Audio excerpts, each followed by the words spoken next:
마흔여기가 지금 도마 위에 올랐습니다. 마흔여기. 마흔여기가 80년대 인민노련, 인천 뭐 민주노동자 연맹인가? 거기 활동을 했는데 창립 선언문에 뭐 택도 아닌 소리가 막 나옵니다. 미국이 뭐 개입을 했고 미국은 기득권을 위해서 총칼 사용을 서슴지 않고 이 창립 선언문을 뉴데일리가 단독 보도를 했어요. 과거 활동한 인민노련 종북 강령 드러나 파문. 미국은 한국 민중이 생산한 경제 인연을 빼앗아간다. 미국과 일본의 외세 정치 간섭을 배격하고 조국 통일 달성했다는데 이거 전형적인 북조선 노동당이 사는 소리죠. 창립선언문 이걸 찾아냈네요. 1987년 6월 24일이네요. 인천지역 민주노동자연맹 인민노련. 여기 보면은 뭐 제가 간단하게 소개해 드릴게요. 이 마흔혁이라는 자는 여기 뭐 조성수 전 통진당 의원에 따르면 마흔혁이는 인민노련 지도부에서 이론교육과 선전 부문의 역할을 한다. 선동부장이죠. 그러니까 일종의. 원래 제가 말씀드린 것처럼, 공산주의 세력, 사회주의 세력에서는요, 국방장관보다 방송통신위원장이 힘이 더 셉니다. 쉽게 이야기하면은. 인민무력부장보다 선동부장이 더 힘이 세요. 막 사상 지도하고 이러니까. 그러니까 핵심적인 역할을 한 거죠. 마흔혁이는. 근데 여기서 우리가 하나 볼 게 있어요. 여기 보면은, 인민노련이 지금 이야기하는 거 이겁니다. 이거 신식민지. 오늘 공부 좀 합시다 여러분. 오늘 일요일인데 신식민지 국가 독점 자본주의론을 펼칩니다. 이건 좌파 단체 사이트인데 제가 한번 쭉 들어가 봤어요. 이런 책이 있었어요. 저도 이거 대학 다닐 때 좀 읽어봤습니다. 한국사회 구성체 논쟁. 한국사회 구성을 이 박현채, 여기 보면 박현채 서울시 교육감 했던 조희연 나오죠. 대표적인 좌파 브레인들입니다. 박현채, 조희연은. 박현채는 경제학 가르친 사람이고 조희연은 사회학 가르친 사람이잖아요. 조희연은 프랑스 68 혁명 세대. 박현채는 그 전에 또 빨치산의 후예입니다. 박현채는. 지금 제가 보여드릴게요. 한국사회 구성체 논쟁. 이게 뭐냐?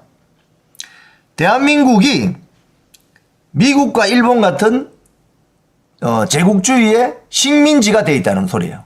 그래서 대한민국 노동자들이 열심히 일을 해도 다 잉여 이익을 수탈해 가기 때문에 결국은 우리는 손 빤다 이거 소리입니다. 쉽게 이야기하면은 아무리 우리가 열심히 일해도 미국과 일본의 독점 자본주의가 다 뽑아가기 때문에 결국은 빈털털이 된다. 그래서 국제적인 제국주의에 대항해서 새로운 우리 민족만의 국가 모델을 만들어낸다. 이따위 소리입니다. 이게 어디로 갑니까? 사실은 이게 주체사상하고 똑같은 거예요. 이게 우리 민족끼리 우리끼리 살면 편하지. 근데 어떻게 돼요? 북한처럼 손가락 빨고 살아야 돼요. 왜? 무역 같은 건 잘 안 되니까. 자, 여기서 이거 한번 보세요. 여기 박현채 나오죠. 박현채. 이 사람이 박현채입니다. 한국 지성사를 풍미한 제야 경제학자. 박현채 좋아하시고 있네. 한국 지성사를 풍미하기는. 나라 망칠 뻔했지. 에? 이 사람 하자는 대로 해서 나라 망쳐요. 이런 사람들이 박정희 대통령 시절에 경부고속도로 반대했고, 우리는 중화학 공업하면 안 됩니다. 농업 경제로 와야 됩니다. 이따위 소리 했다고요. 이런 사람들 이야기 듣고 갔다 하면 우리나라 지금 완전히 어디 남미나 필리핀처럼 됐을지도 몰라요. 손가락 빨고 있다니까. 박정희 대통령이 중화공업으로 가야 된다. 포항제철소 만들고 경부고속도로 깔고 했기 때문에 구미의 삼성전자, 창원의 현대로템, 현대중공업, 삼성중공업 이런 게 나온 거예요. 현대자동차. 민족 경제를 좋아하고. 여기 보시면은 저도 이 책 제가 89년도 대학 입학했을 때 선배들이 이거 막 읽어봐야 된다고 하더라고요. 민족 경제론. 근데 저는 어릴 때 그렇게 생각했습니다. 민족이라는 개념이 인종적인 개념이잖아요. 민족은 인종주의적 개념 아닙니까? 근데 경제는 영어로 이코노미. 이거 완전히 다른 거 아닙니까? 근데 어떻게 인종주의적인 개념하고 경제주의 개념을 뭉쳐가지고 민족 경제론이 나올 수가 있지? 저는 어릴 때 잘 몰랐지만 그 생각을 했습니다. 그래도 좀 읽어보다가 이거 완전히 완전히 귀신 씨나를 까먹는 소리 하고 앉아있네. 내가 그렇게 생각했어요. 어릴 때. 제가 학문적인 지식이 많이 없었지만 이거 막 입하고 안 된다 이거. 응? 이야기 안 된다 이거. 응? 참 민족 경제는 좋아하시네. 응? 민족 경제라는 게 어디 있어요 지금 세상에. 예? 세상에 여러분 민족 경제라는 거 있습니까? 그러니까 북한처럼 저렇게 철저하게 폐쇄된 국가이고 인구가 딱 비밀 경찰들이 통제하기 딱 좋은 나라고 22,500만. 그런 데서야 뭐 저끼리 민족 경제를 하지. 어? 완전히 그냥 손가락 빠는 거죠. 1인당 GDP가 얼마나 자세요 지금 북한이. 자, 그런데 이자들이 이걸 설명을 못합니다. 자, 이게 그래프 한번 보세요 여러분. 1970년도 제가 태어났을 때 대한민국 1인당 GDP가 279달러였습니다. 한 35만 원 됐네. 1년에 35만 원. 개인당 1년에 35만 원씩 버는 거예요. 근데 일본이 그때 2,100불이었네요. 캐나다 4,100불. 자, 그런데 10년 사이에 80년 대한민국이 1,700불, 일본이 거의 10,000불, 캐나다가 11,000불이죠. 자, 그러면 60년대 그 못 살 때 우리 60년대 1인당 GDP 한번 보세요. 93달러입니다. 93달러.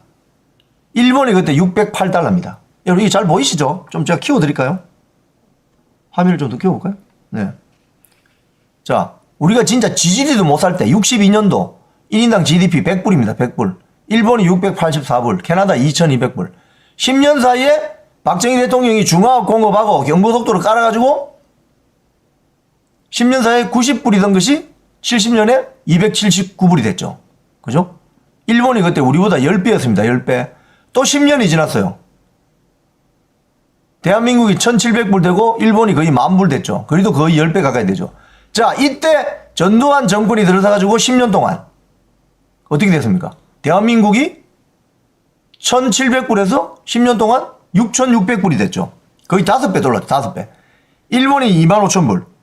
자, 그리고 6.29 선언 있고 나서 민주화 되고 나서 어떻게 됩니까? 10년 동안 12,000불. 와, 드디어 12,000불. 민주화 되면서 94년도에 우리나라가 10,000불이 돼요. 1인당 GDP. 일본이 그때 39,000불. 캐나다 19,000불. 지금 근데 어떻게 돼요? 지금. 보세요.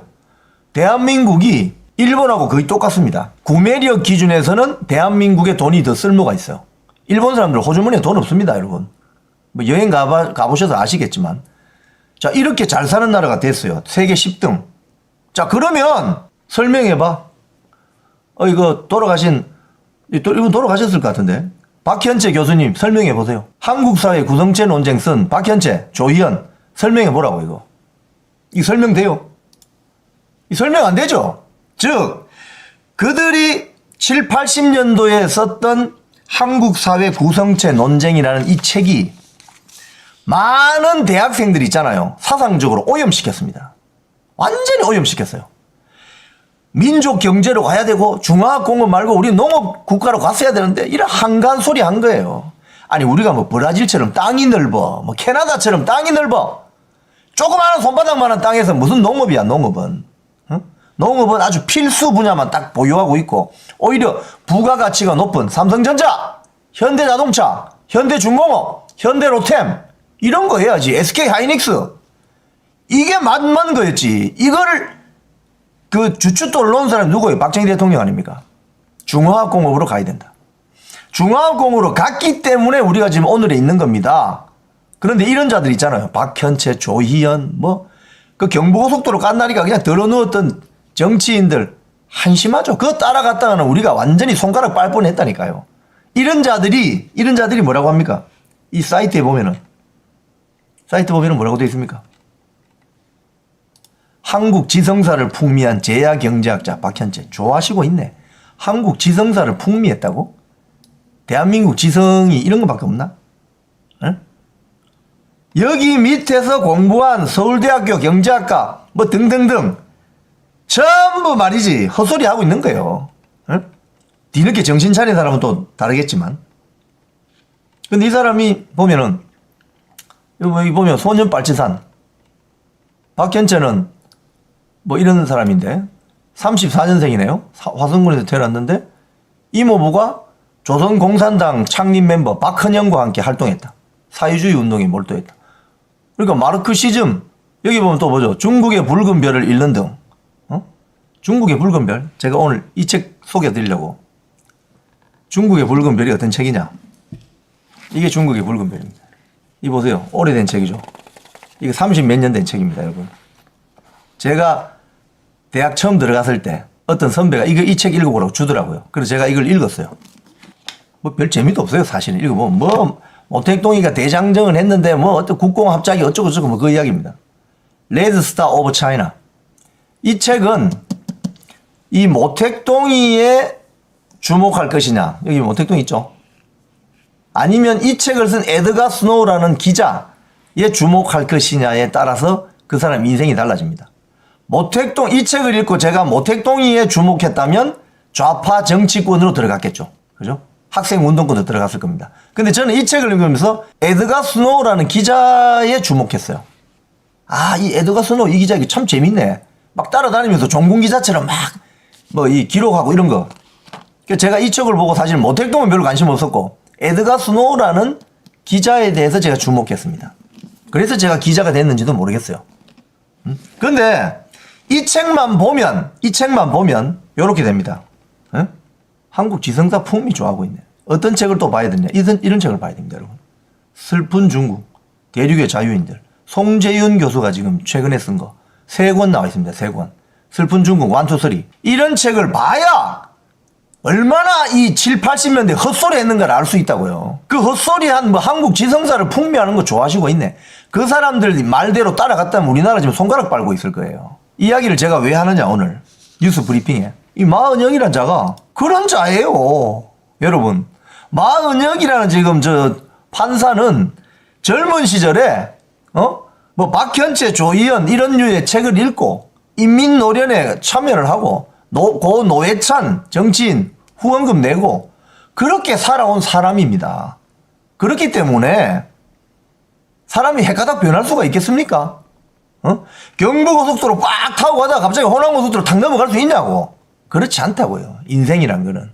살아온 삶의 궤적이 있기 때문에 얼마나 편향적으로 대한민국 사회를 보고 있느냐를 우리가 알 수 있는 거예요. 이런 사람에게 헌법재판관을 맡긴다고요? 이런 사람들은 대한민국 헌법을 아마 또 개무시할 거야. 야, 헌법이 뭐 필요했어? 야, 우리 법 연구에 우리 진영의 이해관계에 따라서 판결하면 돼! 이럴 거 아닙니까? 그럼 대한민국 망하는 거지 뭐. 지금 벌써 문영배, 이미선, 정계선 들어가 있잖아요. 그러니까 안 된다는 겁니다. 이런 사람들은. 이런 사람들은. 제가 오늘 참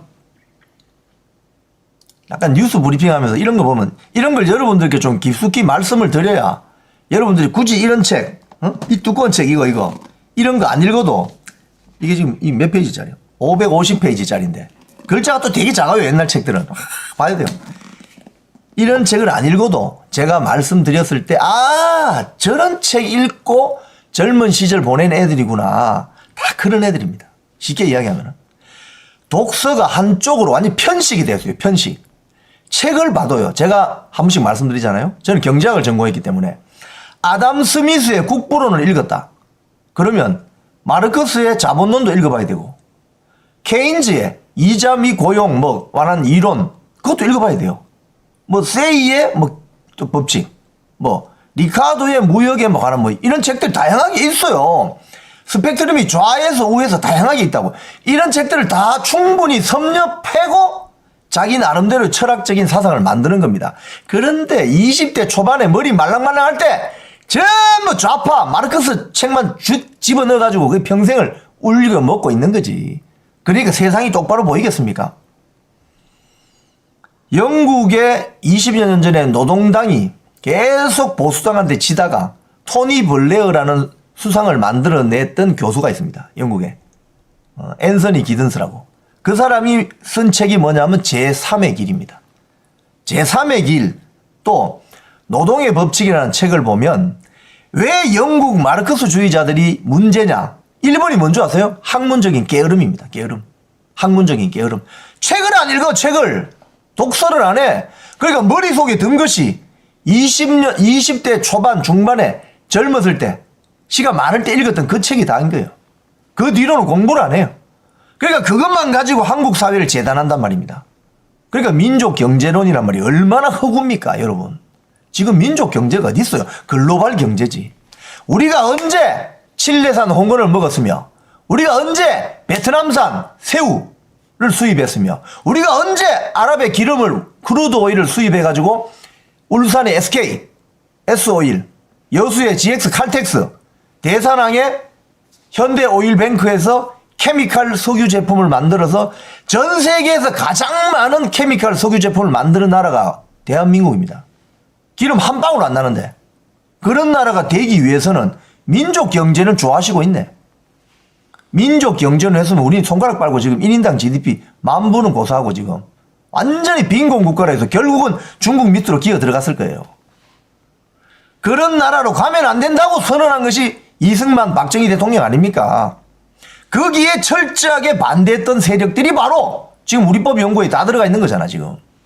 근데 그 자들이 대한민국 헌법을 논하면서 지금 윤석열 대통령 탄핵 심판한다고? 때려치워! 그냥. 도저히 이거는 신뢰할 수 없는 집단이에요. 그렇기 때문에 문영배, 이미선, 정계선 이런 사람들은 그냥 제척돼야 돼요. 완전히 제척 사유에 해당돼요. 재판을 회피해야 돼요. 회피. 사퇴해버려야 돼요. 다른 사람 집어내야 돼요. 대안이 있잖아요. 헌재 사무관 이야기했잖아요. 언론에. 헌법재판소 연구관 출신의 재판관을 모시고 오면 된다라고 하잖아요. 대한민국에 판사가 3,000명인데 뭐 유리법 연구에 많이 봤자 150명인데 지들이 뭐 다 판사를 대표해? 3,000명이나 있는데 판사가. 데리고 와서 쓰면 되지. 이러니까 안 된다는 거예요. 이 자들은 기본적으로. 지금 그래서 정치권에서도 뭐 이런 이야기를 합니다. 마은혁 과거 사회주의 혁명 추진 헌법재판관 못 바뀌어. 못 바뀌어. 제가 방금 말씀드린 그런 겁니다. 딱 보면 몰라요? 딱 보면 답이 나오잖아. 딱 보면.